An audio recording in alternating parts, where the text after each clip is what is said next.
नमस्कार, स्वागत है आप सभी का एनजे वॉइस के खास कार्यक्रम खबर देश प्रदेश में। और मैं हूं आपके साथ मानसी झा और मैं हूं आपके साथ निकिता कश्यप। आज एक बार फिर से हम आप सभी के बीच में आ लौटे हैं। खबरों के माध्यम से आपको बताने वाले हैं कि दिल्ली में कांग्रेस की पार्टी मुख्यालय के बाहर लगे पोस्टर वॉर से अब राजनीतिक घमासान देखने को मिल रहा है। तो साथ ही साथ आपको बताएंगे कि किस तरीके से उत्तर प्रदेश में राजनीतिक बयानबाजियों का दौर पूरे तरीके से चरम पर है। साथ ही साथ आपको बताएंगे कि आज सावन का आखिरी सोमवार है और किस तरीके से भक्त जो है लगातार कतारों में लगे हुए अपनी बारी का इंतजार कर रहे हैं। और साथ ही साथ जाते जाते आपको इंटरनेशनल अफेयर्स के बारे में भी जानकारी देंगे। तो मां से बिना किसी देरी के शुरुआत करते हैं खबरों की। दिल्ली में कांग्रेस पार्टी मुख्यालय के बाहर लगे एक पोस्टर ने राजनीतिक हलकों में चर्चाओं को तेज कर दिया है।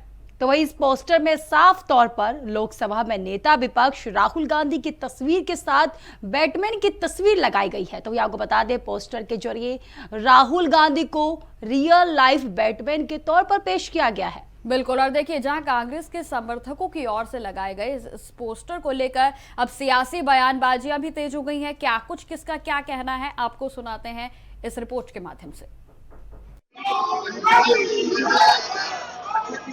राहुल गांधी अब उनके समर्थकों के लिए बैटमैन बन गए हैं। जी हां, इन पोस्टर्स को देखिए। दिल्ली में कांग्रेस पार्टी मुख्यालय के बाहर ये पोस्टर्स लगाए गए हैं, जिसने सभी का ध्यान खींचा है। पोस्टर में लोकसभा में नेता विपक्ष राहुल गांधी की फोटो के साथ बैटमैन की फोटो लगाई गई है। इन पोस्टर्स के जरिए राहुल गांधी को असली जिंदगी का बैटमैन करार दिया गया है। अब इन पोस्टर्स को लेकर भी राजनीति गर्मा गई है। एनडीए नेता कह रहे हैं कि कांग्रेस के लिए राहुल गांधी बेशक सुपर हीरो हैं, लेकिन भारत की जनता उन्हें जीरो मानती है। वो बिन बारात के दुल्हा हैं। निश्चित रूप से जिस प्रकार की हरकतें उनके द्वारा कार्यक्रमों में अपने होती है, तो ऐसा लगता है जैसे किसी कॉमेडी सर्कस के कॉमेडियन के रूप में वो बात कर रहे हैं। तो मुझे लगता है पोस्टर में भी किसी ने अपनी यही भावना व्यक्त की होगी। कांग्रेस ने उनको सुपर हीरो कहा है, लेकिन भारत की जनता उनको 0/0 पर आउट कर दी है। तो अब पार्टी कह रही है, लेकिन देश की जनता स्वीकार करने को तैयार ही नहीं है। तो बिन बारात के दूल्हा बने हुए हैं। अब उसमें हम क्या कर सकते हैं। और नरेंद्र मोदी जी ने बराबरी का दर्जा दे दिया। वो अभी कह रहे हैं नरेंद्र मोदी जी ने महिलाओं को बराबरी का दर्जा दे दिया। क्या साइलेंट गार्डियन, क्या ब्लैक बैटमैन। ये राहुल गांधी चुप बैठते हैं संसद में, जहां उनको सवाल उठाना चाहिए। वो गायब रहते हैं संसद से, जहां उनको सक्रिय रूप से लोगों की आवाज बननी चाहिए। और यहाँ बैटमैन के पोस्टर्स, हंसी आती है ये कांग्रेस पार्टी पे। जबकि कांग्रेस कह रही है कि राहुल गांधी सच में लोगों के मददगार हैं। चाहे वो छात्र आंदोलन हो, छात्रों पर एफआईआर हो, राहुल गांधी ने साबित कर दिया है कि वो सेवियर हैं। देखिए, ये बात तो साबित कर दिया उन्होंने। जिस तरह से वो छात्र आंदोलन के बीच में खड़े रहे, छात्रों के साथ खड़े रहे, और उसके बाद जो एफआईआर को लेकर, एफआईआर तक पुलिस लेने को तैयार नहीं थी, उस एफआईआर को लेकर धरना देने का काम उन्होंने किया। प्रधानमंत्री के घर के सामने धरना देने का काम किया। तो सेवियर तो है ही है वो। देखिए, भारतीय जनता पार्टी को ना कार्टून के बारे में ज़्यादा पता नहीं है। भारतीय जनता पार्टी की थिंकिंग बहुत छोटी है। Rahul Gandhi ji is a batman with a white T-shirt. Rahul Gandhi ji आज लोगों की उम्मीद हैं। भले ही किसान हो, गरीब मजदूर हो, युवा हो, कोई भी ऐसे देश का वर्ग, उनको पता उनकी सबकी समस्या का हल केवल एक व्यक्ति के पास है, जो राहुल गांधी जी हैं। उससे पूरी भारतीय जनता पार्टी बौखला चुकी है। आज की डेट में मुझे लगता है इनको नींद में भी राहुल गांधी जी दिखाई देते हैं। ये पोस्टर दरअसल कांग्रेस कार्यकर्ताओं की तरफ से लगाए गए हैं। कांग्रेस का तर्क है कि पिछले कई दिनों से राहुल गांधी तेजी से आगे बढ़ रहे हैं। वो युवाओं से कनेक्ट कर रहे हैं। काफी कुछ है जिसे लेकर कांग्रेस गदगद है। उधर बीजेपी इसे बिन बारात का दूल्हा करार दे रही है और कांग्रेस पर हमलावर है।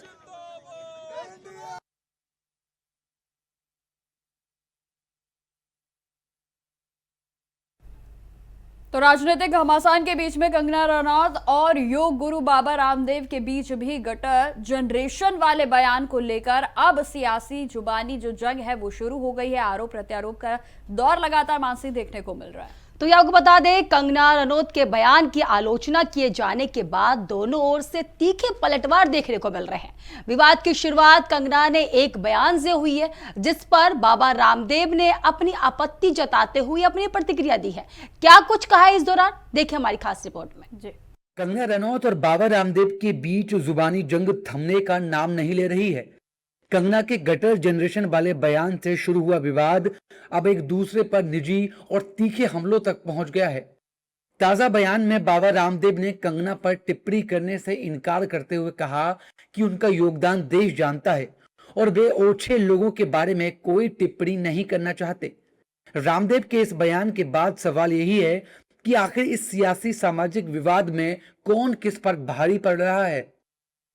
देखो, जिन लोगों का अभी क्या बोलूं, मैं विवाद को बढ़ावा नहीं देना चाहता। स्वामी रामदेव क्या है ये देश जानता है, स्वामी रामदेव का योगदान क्या है ये देश जानता है। इसलिए मैं ओछे लोगों के बारे में कोई टिप्पणी नहीं करना चाहता। दरअसल विवाद की शुरुआत तब हुई जब जंतर मंतर पर छात्रों के आंदोलन के बाद कंगना रनौत ने सोशल मीडिया पर युवा पीढ़ी खासकर जेनजी को लेकर गटर जनरेशन जैसा बयान दिया। कंगना के इस बयान पर बॉलीवुड से लेकर राजनीतिक गलियारों तक विरोध हुआ। कई लोगों ने कंगना के बयान को युवाओं का अपमान बताया, लेकिन कंगना अपने बयान पर पीछे नहीं हटी और उन्होंने अपने रुख का बचाव किया। इसी बयान पर जब बाबा रामदेव से सवाल हुआ तो उन्होंने कंगना के बयान की कड़ी आलोचना की थी, जिस पर कंगना ने भी पलटवार किया था। उन्होंने कहा था कि बाबा जी, आप मेरी जवानी या बेडरूम के बारे में सपने मत देखो। कोई भी केवल अफवाहों और गॉसिप के आधार पर ही अंदाजा लगा सकता है। कम से कम मुझे झूठे या फ्रॉड मेडिकल दावों की वजह से कभी सुप्रीम कोर्ट से फटकार नहीं लगी। ये फैक्ट्स पर बेस्ड है, गॉसिप पर नहीं। तो मुझे कैरेक्टर पर ज्ञान मत दीजिए। मेरा चरित्र आपसे कहीं ज्यादा बेहतर है और यहाँ कोई धोखाधड़ी नहीं है। एक बयान के विरोध से शुरू हुई लड़ाई अब व्यक्तिगत आरोप प्रत्यारोप तक पहुंच गई है। खास बात यह है कि दोनों ही पक्ष अपने अपने बयान पर कायम नजर आ रहे हैं। अब रामदेव ने एक बार फिर कंगना के साथ विवाद पर प्रतिक्रिया दी है। सवाल यह भी है कि सार्वजनिक जीवन से जुड़े लोगों के बयानों की मर्यादा क्या होनी चाहिए और क्या युवाओं पर टिप्पणी करते करते बहस व्यक्तिगत हमलों तक पहुंचनी चाहिए। फिलहाल रामदेव और कंगना के बीच ये सियासी सामाजिक संग्राम जारी है।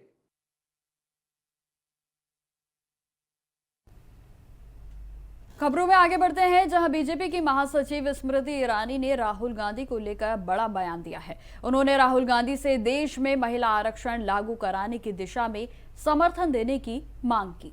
तो ये आपको बता दें, स्मृति ईरानी ने साफ तौर पर कहा कि अगर राहुल गांधी वास्तव में महिलाओं के अधिकारों के समर्थन में है तो उन्हें 33% महिला आरक्षण लागू कराने की मांग करनी चाहिए। इस दौरान क्या कुछ कहा, सुनिए। बीजेपी की महासचिव स्मृति ईरानी ने रविवार को राहुल गांधी से बड़ी मांग कर दी है। स्मृति ईरानी ने कहा कि राहुल गांधी देश में पहले महिला आरक्षण लागू होने दे। उन्होंने कहा कि अगर राहुल महिलाओं के समर्थन में है तो इसे 33% आरक्षण लागू कराने और कांग्रेस मुख्यालय में देवी दुर्गा का आह्वान करने वाली लाइनों समेत पूरे वंदे मातरम गाने की भी मांग की। कांग्रेस पार्टी के एक अहम नेता ने महिलाओं और महिलाओं के नेतृत्व के समर्थन की बात की है। मैं उनसे कहना चाहती हूँ विनम्रता पूर्वक, कृपया प्रधानमंत्री जी की इस मुहिम को कि देश की महिलाओं को संसद में नेतृत्व करने के लिए 33% आरक्षण का बिल त्वरित रूप से लागू हो, इस प्रयास में प्रधानमंत्री जी का सहयोग करें। मैं उस अहम नेता को एक और निवेदन करती हूँ, वंदे मातरम में भी जिन पंक्तियों को कांग्रेस मुख्यालय में रोका गया, उन पंक्तियों में मां दुर्गा का उल्लेख है। जिस दुर्गा स्वरूपा को हम शक्ति के केंद्र की दृष्टि से उपासना करते हैं, उस दुर्गा मां का जय घोष, वंदे मातरम का पूरा मंचन, पूरा गायन कांग्रेस मुख्यालय में हो। स्मृति ईरानी की इस अपील के बाद कांग्रेस भड़की हुई है। कांग्रेस स्मृति ईरानी को फूका हुआ कारतूस करार दे रही है। फूकी हुई कारतूस हैं, इनको बीजेपी ने डंप कर दिया था, फिल्म इंडस्ट्री में वापस चली गई थी। अब बीजेपी क्राइसिस में आ गई है तो इनको फिर से लाया है, लेकिन अब जो कारतूस एक बार चल चुकी होती है दोबारा नहीं चल सकती है। आप देखते रहिए, जो मैं कह रहा हूँ वो बात सही होगी। 2023 में महिला आरक्षण बिल पास हुआ है, उसी समय कांग्रेस पार्टी ने समर्थन दिया था, पास करवाया, तो कहा था कि इसको 2024 के इलेक्शन में लागू कर देना चाहिए, भले डिलिमिटेशन न हो। है इसका कोई जवाब किसी के पास? शर्म नहीं आती इन लोगों को? देखिए, स्मृति ईरानी को पता नहीं है कि 2023 में ही कानून पास हो गया था सर्वसम्मति से। महिला आरक्षण को लेकर सारी पार्टियों ने, सारे विपक्ष ने उसको समर्थन दिया था, तो वो बिल पास हो गया। हम लोग तो ये मानकर चलते कि 24 में उसको कुछ आकार दिया जाएगा, लेकिन ऐसा नहीं हुआ और 24 से 26 तक उसको लटकाए रखा गया, नोटिफिकेशन तक नहीं किया। इतना अगर भारतीय जनता पार्टी या मोदी सरकार अगर महिलाओं के प्रति उनको हमदर्दी है तो उनको नोटिफिकेशन करना था और उसको लागू करना था, 25 से लागू कर देना था। स्मृति ईरानी का ये बयान राहुल गांधी के पुणे में हुए छात्रों की गूंज इवेंट के बाद आया है। राहुल गांधी ने शनिवार को अपने छात्रों की गूंज कार्यक्रम में छात्राओं से बातचीत की थी। उन्होंने छात्राओं से पितृसत्ता को खत्म करने की अपील की और मनुस्मृति वाली सोच पर हमला बोला था।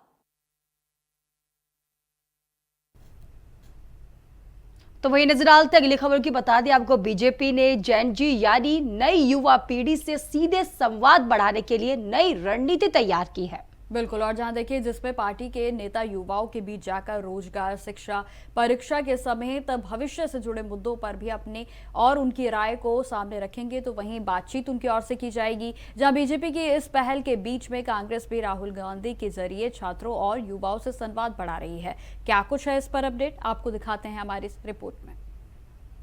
जेन जी यानी नई युवा पीढ़ी को लेकर बीजेपी और कांग्रेस के बीच मुकाबला तेज होता दिख रहा है। बीजेपी ने युवाओं से सीधे संवाद बढ़ाने के लिए खास टीम तैयार की है। पार्टी की इस टीम में बीजेपी सदस्य नितिन नवीन, स्मृति ईरानी, विनोद तावड़े समेत कई नेताओं को जिम्मेदारी दी गई है। टीम का फोकस युवाओं के बीच जाकर रोजगार, शिक्षा, परीक्षा और भविष्य से जुड़े मुद्दों पर उनकी राय जानने और सीधे संवाद करने पर रहेगा। बीजेपी की इस नई रणनीति को प्रधानमंत्री नरेंद्र मोदी के उस निर्देश से जोड़कर भी देखा जा रहा है जिसमें विश्वविद्यालयों और सरकारी स्कूलों में युवाओं से सीधे संवाद बढ़ाने पर जोर दिया गया है। अभियान के तहत बीजेपी नेता युवाओं के बीच जाएंगे और उनकी समस्याओं और प्राथमिकताओं को समझने की कोशिश करेंगे। युवा वोटर्स को अहम केंद्र में लाने की तैयारी है। भारतीय जनता पार्टी निरंतर जनजी के साथ संवाद बनाने की कोशिश करती है और लगातार हम लोग जनजी पर काम भी करते हैं। हमारा युवा मोर्चा जो है पार्टी का लगातार जनजी के साथ संवाद भी बनाकर रखता है और इन दिनों में पार्टी का फोकस थोड़ा बड़ा है जनजी के लेकर, और जिससे जनजी की जो मन की बात है, जो जनजी चाहते हैं वह पार्टी तक पहुंचे और पार्टी से सरकार तक पहुंचे। प्रधानमंत्री जी ने ऑलरेडी सब मंत्रियों की ड्यूटी लगाई कि वो एक यूनिवर्सिटी जाएंगे, हर यूनिवर्सिटी में जाएंगे और वहां पर जाकर संवाद करेंगे, उनका फीडबैक लेकर सरकार को देंगे। देखिए, समस्या चाहे जिनकी भी हो, चाहे जनजी का हो, चाहे किसान का हो, चाहे मजदूर का हो, चाहे छात्र का हो, विद्यार्थी का हो, किसान का हो, नौजवान का हो, व्यवसायी का हो, हर लोगों की समस्या सरकार सुनती है और अलग अलग तरीके से अगर उनको सुनने के लिए राज्य सरकार कोई काम कर रही है या कोई पॉलिटिकल पार्टी उसमें आगे बढ़ चढ़ करके हिस्सा लेती है तो मैं समझता हूँ इसका स्वागत होना चाहिए। बीजेपी की इस पहल के बीच कांग्रेस भी युवाओं के मुद्दों पर अपनी सक्रियता बढ़ा रही है। राहुल गांधी लगातार छात्रों और युवाओं के बीच संवाद कार्यक्रम कर रहे हैं। राहुल गांधी के कार्यक्रम को लेकर बीजेपी का कहना है कि कांग्रेस ने देश में तुष्टीकरण की राजनीति को बढ़ाया है। आज देश में जो अराजकता की स्थिति कुछ वर्षों तक रही है उसका देन किसको? बेरोजगारी, गरीबी, फटहाली, जात पात, धर्म, तुष्टीकरण की राजनीति किसने किया है? कांग्रेस पार्टी ने किया है। इसलिए अपने किए गए पाप को कोशिश कर रहे हैं मिटाने का, मिटने वाला नहीं है। आरजेडी सांसद मनोज कुमार झा ने बीजेपी की कमेटी पर तंज कसते हुए कहा कि कमेटी बनाना आसान है, जरूरत युवाओं के संदेश को समझने और रोजगार, शिक्षा पर ठोस ब्लूप्रिंट देने की है। कमेटी बना देना ये अपने आप में द्योतक है कि आप उसको टाल रहे हैं। युवाओं के मैसेज को समझिए, उनको एजुकेशन का आर्किटेक्चर बेहतर चाहिए, एम्प्लॉयमेंट के लिए ठोस ब्लूप्रिंट और एश्योरेंस चाहिए, और ये दोनों आपकी कमेटी के प्रभाव क्षेत्र में नहीं है, प्राधिकार में नहीं। सियासत में जेंजी अब सिर्फ युवा आबादी का आंकड़ा नहीं बल्कि राजनीतिक दलों के लिए बड़ा सियासी आधार बनती जा रही है। बीजेपी ने युवाओं से सीधे संवाद की रणनीति के साथ रोजगार, शिक्षा, परीक्षा और भविष्य जैसे मुद्दों पर पकड़ मजबूत करने की तैयारी की है, तो कांग्रेस भी राहुल गांधी के जरिए छात्रों और युवाओं के बीच अपनी पहुंच बढ़ा रही है। दिल्ली के जंतर मंतर पर हुए आरक्षण विरोध प्रदर्शन के बाद सियासी माहौल पूरी तरीके से गरमाया हुआ नजर आ रहा है। बिल्कुल, और देखिए प्रदर्शन को लेकर अलग अलग राजनीतिक दलों के नेताओं ने अपनी प्रतिक्रियाओं को भी साझा किया है। आखिर किन्होंने क्या कुछ कहा, आपको सुनाते हैं। दिल्ली के जंतर मंतर पर आरक्षण के खिलाफ हुए प्रदर्शन पर सियासत गरमा गई है। मायावती से लेकर अखिलेश यादव तक एक सुर में आरक्षण का समर्थन कर रहे हैं। बीएसपी सुप्रीमो मायावती का कहना है कि आरक्षण जैसे संवेदनशील मुद्दे पर सस्ती राजनीति नहीं होनी चाहिए। मायावती ने एक्स पर लिखा, दिल्ली के जंतर मंतर पर संविधान में एससी, एसटी और ओबीसी समाज को दिए गए आरक्षण के विरुद्ध हाल ही में जमा हुए कुछ लोगों द्वारा आर्थिक आधार पर आरक्षण को लागू करने की उठाई गई यह नई मांग कतई भी उचित और देशहित में नहीं है। सभी सरकारें भी आरक्षण विरोधी तत्वों को शरण और संरक्षण बिल्कुल भी ना दे तो यह व्यापक देश और जनहित में होगा। लोगों से भी अपील है कि वे आरक्षण जैसे अहम और संवेदनशील मुद्दे पर सस्ती राजनीति ना करें और ना ही होने दे। इसके साथ ही मायावती कांग्रेस पर भी गर्म हो रही हैं। मायावती ने एक्स पर लिखा, पार्लियामेंट थाने के बाहर एक पीड़ित व्यक्ति के मामले में एफआईआर दर्ज करने के लिए राहुल गांधी कई घंटों तक धरने पर बैठे रहे, लेकिन उसके बगल में जंतर मंतर पर दलित और शोषितों के जातीय आधार पर दिए जाने वाले आरक्षण को खत्म करवाने के लिए धरना प्रदर्शन भी चल रहा था। लेकिन राहुल गांधी या कांग्रेस का कोई नेता प्रदर्शनकारियों को समझाने तक नहीं गया, जिससे इन वर्गों के प्रति इनकी आरक्षण विरोधी मानसिकता अभी भी साफ झलकती है। वहीं सपा सुप्रीमो अखिलेश यादव भी आरक्षण का समर्थन कर बीजेपी और उसके सहयोगियों पर तीखा वार कर रहे हैं। अखिलेश यादव ने एक्स पर लिखा, आरक्षण सुधार के नाम पर आरक्षण समाप्ति एक षड्यंत्र पीड़ित समाज के खिलाफ एक और गहरी साजिश है। आरक्षण पीड़ित का अधिकार है, किसी की इच्छा का विषय नहीं। बीजेपी और उनके संगी साथी समय समय पर जिस तरह कभी समीक्षा तो कभी सुधार जैसे अस्पष्ट शब्दों का प्रयोग कर आरक्षण का विरोध करते हैं, या कभी क्रीमी लेयर की बात करते हैं या आरक्षण त्यागने की सलाह देते हैं, वो सदियों से शोषित वंचित लोगों को मिले आरक्षण के अधिकार की हकमारी की लगातार की जा रही कोशिश के अलग अलग मुखौटे हैं। आरक्षण था, आरक्षण है, आरक्षण रहेगा। इस वक्त देश में आरक्षण पर नई सियासी बहस छिड़ चुकी है। वहीं केंद्रीय मंत्री चिराग पासवान ने कहा कि आरक्षण किसी के कहने से खत्म नहीं होने वाली चीज नहीं है। आरक्षण संवैधानिक अधिकार है, ये कोई खैरात नहीं है। देखिए, आरक्षण किसी के कहने से समाप्त होने वाली चीज नहीं है। आरक्षण किसी को मिल रही खैरात भी नहीं है। आरक्षण एक संवैधानिक अधिकार है। चिराग पासवान की तरह एनडीए के एक और सहयोगी ओम प्रकाश राजभर भी खुद को आरक्षण का समर्थक बता रहे हैं। वहीं बीजेपी भी आरक्षण के समर्थन में बयान दे रही है, लेकिन कांग्रेस के बीजेपी पर सियासी हमले जारी हैं। सही बात तो है, लेकिन वो जिस सरकार के अंदर बैठे हैं वही तो आरक्षण समाप्त करना चाहती है। आप ये दोहरी बातें हो गई ना, आप तो सरकार के अंदर शामिल हैं और सरकार को इसका समर्थन हासिल है। देखिए, आरक्षण के हम समर्थक हैं। बाबा साहब डॉक्टर अम्बेडकर जी ने जो रिजर्वेशन दिया है वो जो निचली पायदान पे है उसको विकास की मुख्य धारा में लाने के लिए, तो आरक्षण एक ही व्यक्ति को नहीं मिल रहा है। संविधान में 4 वर्ग है, चारों वर्ग को आरक्षण मिल रहा है। चिराग पासवान जी बिल्कुल ठीक कह रहे हैं कि आरक्षण कोई खैरात नहीं और अभी देश में आरक्षण की जरूरत है और वह संवैधानिक अधिकार भी है। दिल्ली के जंतर मंतर पर कई प्रदर्शनकारी आरक्षण का आधार जाति की बजाय आर्थिक स्थिति को बनाने की मांग कर रहे थे। कुल मिलाकर कहा जाए, हर दल आरक्षण का समर्थन कर रहा है और एक दूसरे दल पर सियासी वार पलटवार कर रहा है। खबरों में आगे बढ़ते हैं। योग गुरु बाबा रामदेव ने वन नेशन वन इलेक्शन को देश के विकास के लिए बेहद ही जरूरी बताया है और जहां हरिद्वार की श्री जी वाटिका में आयोजित कार्यक्रम में उन्होंने कहा कि एक साथ चुनाव होने से शिक्षा व्यवस्था समेत विकास के कई क्षेत्रों में बड़ा सुधार हो सकता है। तो आपको बता दें, रामदेव का साफ तौर पर कहना है कि चुनावी ड्यूटी में शिक्षकों का काफी समय खर्च हो जाता है, जिससे पढ़ाई काफी ज्यादा प्रभावित होती है।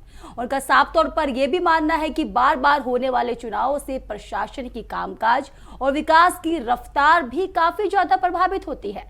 तो इसी पर देखिए हमारी खास रिपोर्ट। योग गुरु बाबा रामदेव ने वन नेशन वन इलेक्शन को लेकर बड़ा बयान दिया है। दरअसल हरिद्वार के श्री जी वाटिका में आयोजित वन नेशन वन इलेक्शन कार्यक्रम में योग गुरु स्वामी रामदेव ने इसके समर्थन में अपनी बात रखी। उन्होंने कहा कि इसके लागू होने से शिक्षा व्यवस्था समेत विकास के कई क्षेत्रों में बड़ा सुधार होगा। स्वामी रामदेव ने कहा कि चुनावी ड्यूटी में शिक्षकों का भी काफी समय चला जाता है। वन नेशन वन इलेक्शन, देश में करीब 25-30% तो गुरुजनों का समय इलेक्शन कराने में लग जाता है, फिर कहते हैं बच्चों की पढ़ाई नहीं हो रही। तो one nation one election, one nation one education system और उसमें भी अपना इंडियन नॉलेज सिस्टम उसका समावेश हो, तो यही तो सबसे बड़ा शिक्षा का आंदोलन है। और ये जो शिक्षा की गुलामी चल रही है अलग अलग मैकाले के मानस पुत्रों के द्वारा, वो खत्म हो और ये अंग्रेज चले गया, अंग्रेजी शिक्षा, अंग्रेजी चिकित्सा, अंग्रेजी भाषा, अंग्रेजी आयातित और जो अपसंस्कृति है उसका चारों तरफ बोलबाला, यही एक बड़ा आंदोलन होगा। इधर बाबा रामदेव ने वन नेशन वन इलेक्शन का समर्थन किया तो उधर विपक्षी नेता भड़के हुए नजर आए। विपक्षी नेताओं की माने तो देश का ध्यान भटकाने के लिए ये सब कुछ किया जा रहा है। और ये ध्यान भटकाएंगे कि वन नेशन वन इलेक्शन कोई वैक्यूम में नहीं हो सकता, जनता को साथ में लेकर करना होगा। तो ये खबर चलाई है, ये वैसी खबर है जैसे मॉनसून सेशन से पहले हमारे पास तो 3/4 नंबर है, हम कर देंगे हम कर देंगे हम कर देंगे। क्या हुआ? बड़बोला बनती हुई और इस्तीफा हुआ। 12 साल के इतिहास में पहली बार एक एजुकेशन मिनिस्टर, एक मिनिस्टर का रेजिग्नेशन हुआ और वो ठंडे बक्से में डाला गया डिलिमिटेशन। तो ये लोग बस ये ध्यान भटकाने का काम करते हैं, जनता से जुड़े हुए मुद्दों से उनको कोई चर्चा नहीं करनी है। नेशन वन इलेक्शन की बात है, प्रधानमंत्री बार बार इस बात को दोहराते हैं, अमित शाह दोहराते हैं। तो पहले तो तमाम राजनीतिक दलों को और क्षेत्रीय सरकारों को, जो विपक्ष की सरकारें हैं उनको भी, सबको विश्वास में लेने की आवश्यकता है। ये एक बहुत बड़ा फैसला होगा। विपक्ष सभी दलों को साथ में लेकर चलने की बात कर रहा है और उसका विरोध भी, लेकिन बाबा रामदेव का बयान चर्चा में है। दरअसल उत्तराखंड के हरिद्वार में ज्वालापुरा स्थित श्री जी वाटिका में रविवार को एक राष्ट्र एक चुनाव के मुद्दे पर संत समाज का एक भव्य सम्मेलन आयोजित किया गया था। इस कार्यक्रम में सीएम पुष्कर सिंह धामी, केंद्रीय मंत्री शिवराज सिंह चौहान, बाबा रामदेव समेत देश भर के विभिन्न अखाड़ों, मठों और धार्मिक स्थलों से जुड़े संत महात्माओं ने शिरकत की। तो योग गुरु बाबा रामदेव ने एससी और एसटी के साथ साथ ब्राह्मणों के सम्मान को लेकर भी बड़ा बयान दिया है। उन्होंने कहा कि अगर एससी एसटी का अपमान संविधान के खिलाफ माना जाता है तो ब्राह्मणों का अपमान भी संविधान के खिलाफ ही माना जाना चाहिए। तो वही आपको बता दें, रामदेव ने सभी वर्गों के सम्मान और समानता को जरूरत पर जोर देते हुए कहा कि किसी भी समुदाय के खिलाफ अपमानजनक टिप्पणी नहीं होनी चाहिए। इस दौरान क्या कुछ कहा रामदेव ने, सुनिए। जंतर मंतर में कई बड़े आंदोलन हुए जिसमें तिलक तराजू तलवार जैसे तमाम तरह के नारे बोले गए। अब इन नारों को लेकर बाबा रामदेव का बड़ा बयान सामने आया है। बाबा रामदेव के बयान ने सियासत की गर्मी में एक और तड़का लगा दिया है। योग गुरु बाबा रामदेव का कहना है कि अगर SC/ST का अपमान संविधान के खिलाफ है तो ब्राह्मणों का अपमान भी संविधान के खिलाफ माना जाना चाहिए। यानी संविधान की नजर में सम्मान की बात हो तो दायरा थोड़ा और बड़ा रखिए। रामदेव ने छात्रों, मरीजों, सैनिकों और किसानों के साथ साथ SC/ST और ब्राह्मणों के साथ होने वाले अन्याय का भी जिक्र किया। मैं तो कहता हूँ अन्याय से छात्रों के साथ हो रहा है, अन्याय से एक मरीज के साथ हो रहा है, अन्याय से जवानों और किसानों के साथ हो रहा है, अन्याय से एक SC/ST के साथ हो रहा है और अन्याय से एक ब्राह्मण के साथ हो रहा है। आज SC/ST का कोई अपमान करे तो सब लोकतंत्र की, संविधान की दुहाई देने लगते हैं कि ये तो संविधान के खिलाफ है। SC/ST का अपमान यदि संविधान के खिलाफ है तो एक ब्राह्मण का अपमान भी संविधान के खिलाफ है। कुछ लोग ब्राह्मणों को गाली देने में लगे कि देश में तो लोकतंत्र चल ही नहीं रहा, ब्राह्मण तंत्र चल रहा, बढ़िया तंत्र चल रहा है। ऐसी बातें बोलना भी है संविधान और देश के लोकतंत्र के खिलाफ। रामदेव यही नहीं रुके, उन्होंने लोकतंत्र के हंगामे वाले मॉडल पर भी सवाल उठाए। एक देश एक चुनाव का समर्थन करते हुए उन्होंने कहा कि बार बार होने वाले चुनावों से शिक्षा और विकास प्रभावित होते हैं। सड़क से संसद तक हंगामा कर लोकतंत्र को बंधक नहीं बनाया जा सकता। साथ ही उन्होंने आंदोलनों में नाबालिग बच्चों को आगे करने पर भी सवाल उठाया। साथ ही बाबा रामदेव ने वंदे मातरम का जिक्र कर विपक्ष पर सवाल उठाए। उन्होंने कहा कि जो लोग इसमें देवी देवताओं, मठों और मंदिरों का जिक्र देखकर सवाल उठाते हैं, उन्हें संस्कृत और संस्कृति को थोड़ा और समझना चाहिए। तो जो लोग इस वंदे मातरम में देवी देवता, मठ, मंदिर इसको देख रहे हैं, मुझे लगता है वो संस्कृत से और संस्कृति से अनभिज्ञ हैं। उनको थोड़ी संस्कृत पढ़ लेनी चाहिए और थोड़ा उनको बोध होना चाहिए कि हमने भारत माता को सारी उपहार दी। हम मेरा मठ, मेरा मंदिर, मेरी पूजा, मेरा कर्तव्य, मेरा मंतव्य, मेरा गंतव्य, मेरा धर्म, मेरा सर्वस्व मेरी भारत माता है। ये वंदे मातरम का अर्थ है। योग गुरु बाबा रामदेव का संदेश साफ है। आरक्षण से लेकर लोकतंत्र और वंदे मातरम तक हर मुद्दे पर बहस हो सकती है, लेकिन उनके हिसाब से बहस का पाठ्यक्रम भी वही बेहतर है जिसमें संस्कृत, संविधान और संस्कृति तीनों के अध्याय साथ पढ़े जाए। चलिए अब आपको बता दें उत्तर प्रदेश के कन्नौज से आ रही अहम खबर के बारे में, जहां एक गाड़ी से सोने के बिस्कुट बरामद होने के बाद अब सियासी घमासान पूरे तरीके से तूल पकड़ने लगा है।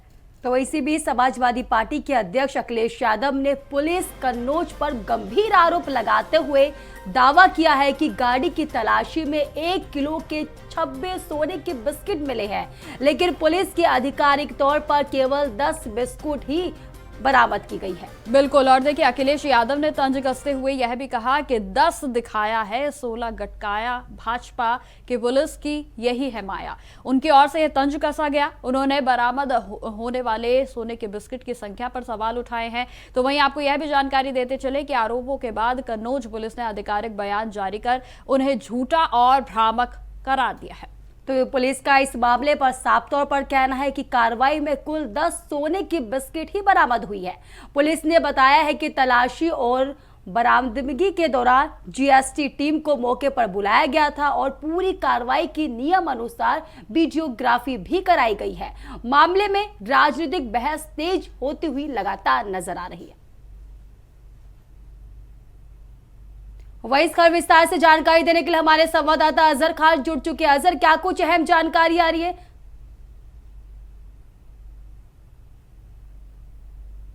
कुछ पुलिसकर्मी की गाड़ी एक ब्रेजा कार से टकरा गई और उसके बाद जो पुलिसकर्मी थे वो कार में बैठे लोगों का हालचाल जानने के लिए पहुंचे और जब देखा तो वो लोग काफी घबराए हुए थे। तो उसके बाद देखिए चेकिंग की गई और चेकिंग के दौरान लगभग 10 सोने के बिस्किट जो है वो बरामद किए कन्नौज पुलिस के द्वारा। एक बिस्किट 1 किलो वजन का था, लगभग 10 किलो जो वजन है बरामद बिस्किट का वो बताया जा रहा है। उसकी बाजारू कीमत लगभग 10.5 करोड़ रुपए है। लेकिन अब इस पूरे मामले में समाजवादी पार्टी के राष्ट्रीय अध्यक्ष अखिलेश यादव ने कन्नौज पुलिस की कार्यशैली पर सवाल खड़े किए। उन्होंने कहा है कि पुलिस ने 26 बिस्किट बरामद किए और 10 बिस्किट दिखाए, यानी कि 10 दिखाया 16 गटकाया और ये है भाजपा की पुलिस की माया। इस तरीके का तर्ज भी अखिलेश यादव के द्वारा कसा गया है। उनका ये आरोप है कि पुलिस ने 26 सोने के बिस्किट बरामद किए थे और 10 ही बिस्किट का खुलासा किया है, इस तरीके का आरोप है। अब जब अखिलेश यादव का ये ट्वीट सामने आया उसके बाद कन्नौज पुलिस का ऑफिशियल बयान भी सामने आया। कन्नौज पुलिस का कहना है कि ये जो आरोप लगाए जा रहे हैं ये पूरी तरह से भ्रामक है, निराधार है। इस पूरी मामले का खंडन कन्नौज पुलिस के द्वारा किया गया है। पुलिस का कहना है कि 10 बिस्किट से एक बिस्किट का वजन 1 किलो था, 10 बिस्किट के वजन 10 किलो। और ये जो कार्रवाई हुई है ये डीएसपी की टीम के सामने हुई है। पूरी कार्रवाई की जो वीडियोग्राफी है वो की गई है। तो ये तमाम जो आरोप लगाए जा रहे हैं अखिलेश यादव की तरफ से ये पूरी तरीके से निराधार है। बिल्कुल अजहर, देखिए बड़ा मामला भी है और लेकिन यहाँ पर सबसे बड़ी बात यह भी है कि यदि अखिलेश यादव की ओर से यह आरोप लगाए गए हैं तो आखिर किस आधार पर लगाए गए, क्या इसको लेकर अभी कुछ सामने आया है अजहर? बिल्कुल, देखिए अखिलेश यादव ने आरोप लगाया है और अखिलेश यादव कोई छोटी हस्ती नहीं है। समाजवादी पार्टी के राष्ट्रीय अध्यक्ष हैं, उत्तर प्रदेश में मुख्य विपक्षी पार्टी के नेता हैं। ये जानिए तो कहां से उनको इनपुट मिला, कैसे मिला, किस आधार पे उन्होंने ये बात कही और तंजिया अल्फाज में कई तरीके की बातें करी, अब ये तो अखिलेश यादव ही बता सकते हैं। लेकिन कन्नौज पुलिस का जो ऑफिशियल स्टेटमेंट सामने आया उसने इन तमाम आरोपों को निराधार बताया है और पूरी बात का खंडन किया गया है। जी बिल्कुल अजहर, और एक और सवाल देखिए यहाँ पर खड़ा होता है कि बार बार पुलिस प्रशासन को विपक्ष की ओर से घेरा जाता है और आज एक बार फिर से ये तस्वीरें सामने आई हैं। क्या लगता है कि क्या जिस तरीके से अखिलेश यादव की ओर से आरोप लगाए गए उनकी ओर से इस पर कोई पुष्टि दी जाएगी, क्योंकि आपने बताया कि पुलिस की ओर से इस पर आधिकारिक बयान भी सामने आ गया? बिल्कुल, देखिए विपक्षी पार्टियों के द्वारा अगर बात की जाए तो लगातार पुलिस की कार्यशैली पर विपक्ष सवाल खड़े करते चला आ रहा है। चाहे वो कई अलग अलग जिलों की बात हो या तमाम ऐसे चाहे फर्जी एनकाउंटर की बात हो, विपक्ष के द्वारा ये आरोप लगाया जाता है कि पुलिस के द्वारा फर्जी एनकाउंटर किया गया, ये किया गया, तो तमाम बातें विपक्ष के द्वारा। लेकिन इस बीच ये बड़ा आरोप अखिलेश यादव ने लगाया है और अखिलेश यादव जो कि उत्तर प्रदेश के पूर्व मुख्यमंत्री हैं, ऐसे कोई विधायक या सांसद इस तरह का आरोप लगाता तो शायद बात छोटी होती। लेकिन अखिलेश यादव ने कहा है तो वाकई बात काफी बड़ी है और उत्तर प्रदेश पुलिस यानी कन्नौज पुलिस की कार्यशैली पर सवाल खड़े किए हैं। अपने आप में ये बड़ी बात है। क्या आधार था, क्या इनपुट थे अखिलेश यादव के पास जिसके आधार पर उन्होंने इस तरीके के आरोप लगाए? फिलहाल कन्नौज पुलिस की तरफ से ऑफिशियल स्टेटमेंट जारी किया गया है। बिस्किट 10 ही थे, वजन 10 किलो था और उसकी लगभग कीमत 15 करोड़ रुपए थी और 26 की जो बात कही जा रही है वो पूरी तरीके बिल्कुल अजहर, आखिरी सवाल मैं आपसे पूछना चाहूंगी, मामले को लेकर क्या कुछ अपडेट है अभी तक? इस मामले में क्या कुछ पुलिस की ओर से कार्रवाई की गई है? बिल्कुल, देखिए इस पूरे मामले में पुलिस लगातार जांच कर रही है। जो लोगों को हिरासत में लिया गया था, जिनके पास से सोना बरामद हुआ था, उनसे पूछताछ भी की जा रही है। वो लोग कई बार इस गाड़ी से नेपाल भी गए थे। तो अब ये देखा जा रहा है क्या ये सोना तस्करी के लिए लाया जा रहा था या किस लिए ये इतनी भारी मात्रा में जो सोना है वो उत्तर प्रदेश लाया गया। इस तमाम पहलुओं पर पुलिस जांच कर रही है, पड़ताल कर रही है। अब देखने वाली बात ये होगी कि आखिर इस पूरे मामले में क्या कुछ निकल कर सामने आता है और जो लोग हिरासत में लिए गए। बिल्कुल अजहर, अब देखना होगा लगातार जो है इस मामले को लेकर सियासी पूरी तरीके से गरमाई हुई नजर आ रही। बहुत बहुत धन्यवाद अजहर हमारे साथ जुड़ने के लिए, विस्तार से जानकारी देने के लिए। बिल्कुल, तो देखिए मामले को लेकर जहां अखिलेश यादव की ओर से तमाम आरोप लगाए गए हैं, उसके बाद पुलिस प्रशासन पर तमाम सवाल खड़े हो रहे हैं, तो वहीं आपको यह भी जानकारी देते चले जो कि बेहद अहम भी है कि पुलिस प्रशासन की ओर से भी इस मामले को लेकर पुष्टि कर दी गई है के बारे में। सीधे आपको लेके चलते रायबरेली, जहां उत्तर प्रदेश के मुख्यमंत्री योगी आदित्यनाथ लाइव आ रहे हैं। क्या कुछ कह रहे, चलिए सुनवाते हैं। भव्य ऑडिटोरियम के साथ ही आज इन 3 विधानसभा क्षेत्रों से जुड़े हुए 879 करोड़ रुपए की इन नवीन परियोजनाओं के लोकार्पण और शिलान्यास के अवसर पर हृदय से बधाई देता हूं। आप सबके प्रति अपनी शुभकामनाएं देता हूं। बहनों और भाइयों, रायबरेली अब बदल चुका है।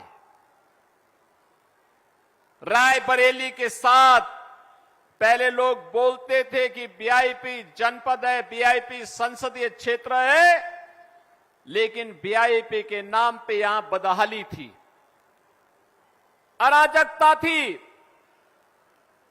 अभाव था, गरीब को शासन की योजना नहीं मिलती थी और इससे बदहाल तस्वीर और क्या हो सकती थी। बहनों और भाइयों, जो स्वर्गीय राजीव गांधी जी ने कही थी, उन्होंने उस पीड़ा को कहा था कि 1 रुपया भेजता हूं नीचे केवल 15 पैसा पहुंचता है। बाकी 85 पैसा कौन खाता था?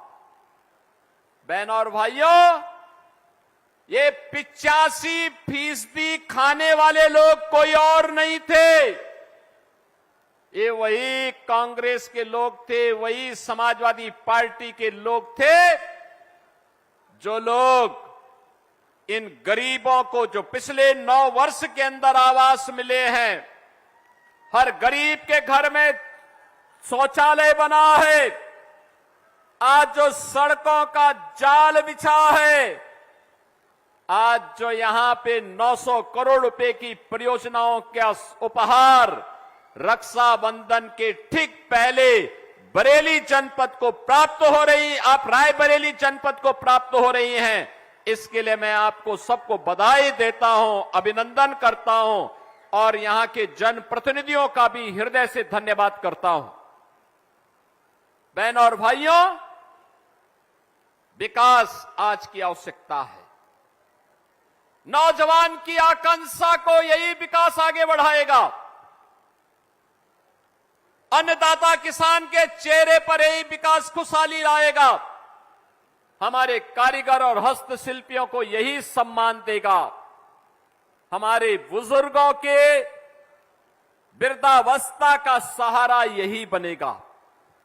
और उस विकास के साथ जोड़ने के लिए आपने यहां पर हमें विधायक दिए और विधायक देने के बाद अब विकास की इस प्रक्रिया को द्रुत गति से आगे बढ़ाने का कार्य हुआ।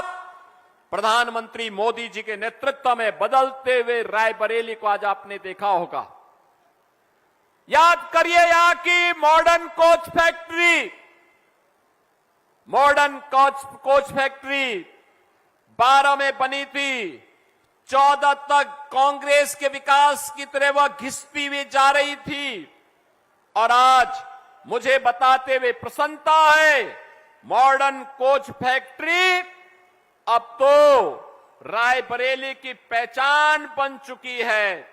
बहनों और भाइयों, मुझे बताते हुए प्रसन्नता है, 25-26 में इस मॉडर्न कोच फैक्ट्री ने पिछले वर्ष 2156 कोचेज का निर्माण किया और ये रिकॉर्ड प्रोडक्शन है। और पहली बार मई 2026 में भारत की प्रधानमंत्री मोदी जी के विजन के अनुरूप वंदे भारत एक्सप्रेस का जो वंदे भारत ट्रेन बनी है, वंदे भारत का पूरा ट्रेन सेट का रोल आउट इसी मॉडर्न कोच फैक्ट्री रायबरेली में बनी। अब रायबरेली का नाम न केवल उत्तर प्रदेश में बल्कि देश के अंदर गौरव के साथ लिया जा रहा है। बहनों और भाइयों, याद करिए आपके सांसद इस समय क्या क्या गुल खिला रहे हैं। वे युवाओं को भड़काने का काम कर रहे हैं, भारत की विरासत को अपमानित करने का काम कर रहे हैं। और कांग्रेस के प्रदेश के अध्यक्ष ने तो सभी हदें पार कर दी हैं और कांग्रेस के वास्तविक संस्कार को भी उजागर कर दिया है। कल वो हनुमानगढ़ी गए थे, अयोध्या में, हमारा पवित्र धाम है। बड़ी आस्था के साथ, सात्विक भाव के साथ हम जाते हैं। बजरंग बली के लिए तो मंगलवार के दिन हर हिंदू व्रत रखता है। बल बुद्धि विद्या देव मोहि हरेहु क्लेश विकार, सब प्रकार के क्लेश को, विघ्न बाधा को दूर करने वाला कोई है तो हमारे बजरंग बली हैं। लेकिन बहनों और भाइयों, हम सब बजरंग बली के भक्त हैं, लेकिन बाबरी के भक्तों का कल आचरण आपने देखा होगा। हनुमानगढ़ी में जाते हैं और बाद में अपने एक कार्यालय में जाकर के मछली का दावत उठाते हुए दिखाई दे रहे हैं। यानी इसी को कहते हैं कि मुंह में राम और बगल में छुरी। ये वही लोग हैं। राहुल जी कहते हैं बेटियों को भड़काने का काम कर रहे हैं। कहते हैं मनुस्मृति से बाहर निकलिए। भाई भारत की परंपरा तो ऐसी है, आप माने या ना माने कोई फर्क नहीं पड़ता है, लेकिन गलत तथ्यों से अवगत तो मत कराइए। आपको मनुस्मृति को मानना है मानिए, नहीं मानना है मत मानिए, लेकिन मनुस्मृति की अच्छाइयों को भी बताइए और बुराइयों को भी बताइए, बहस करिए इस पर। अथर्ववेद जिसकी चर्चा करता हो, शतपथ ब्राह्मण में जिसकी चर्चा हुई हो, महाभारत जिसके बारे में चर्चा करता और मत्स्य पुराण जिसकी महिमा का गान करता हो, उस मनु को आप अपमानित क्यों करना चाहते हैं? आप माने ना माने, कभी हमने नहीं कहा। आप तो राम की विरासत को भी अपमानित करते हैं। आपकी पार्टी ने तो कह दिया था कि राम हुए ही नहीं, लेकिन आज अयोध्या में कल भी आचरण आपकी पार्टी का और आपके नेताओं का आचरण देश ने देखा है, दुनिया ने देखा है। आप माने ना माने, लेकिन याद रखना, आज भी हर सनातनी जिस काल गणना को मानता है, वह काल गणना किसी और ने नहीं दी है। राहुल जी, वह काल गणना मनु ने दी है, और वह काल गणना है जब पलक झपकता है उसको निमेष कहते हैं। हमारे यहां काल गणना पलक झपकने को निमेष कहते हैं। 25 निमेष का एक काष्ठा होता है और एक 30 काष्ठा का एक कला, 30 कला का एक मूर्त। तो आप रायबरेली से सुन रहे थे मुख्यमंत्री योगी आदित्यनाथ को, जिनकी ओर से जमकर विपक्ष पर निशाना साधा गया। साथ ही साथ हमने आज की इस खास पेशकश में आपको तमाम विषयों के बारे में जानकारी दी, खासतौर पर उत्तर प्रदेश में जो सियासी घमासान देखने को मिल रहा है उसके बारे में बताया। तो वहीं आपको हमने बताया कि किस तरीके से अखिलेश यादव की ओर से पुलिस पर, यानी कि उत्तर प्रदेश पुलिस पर तमाम आरोप लगाए गए हैं। तो फिलहाल इस खास कार्यक्रम में इतना ही। तब तक देश और दुनिया की तमाम खबरों के लिए देखते रहिए इंडिया न्यूज़। नमस्कार।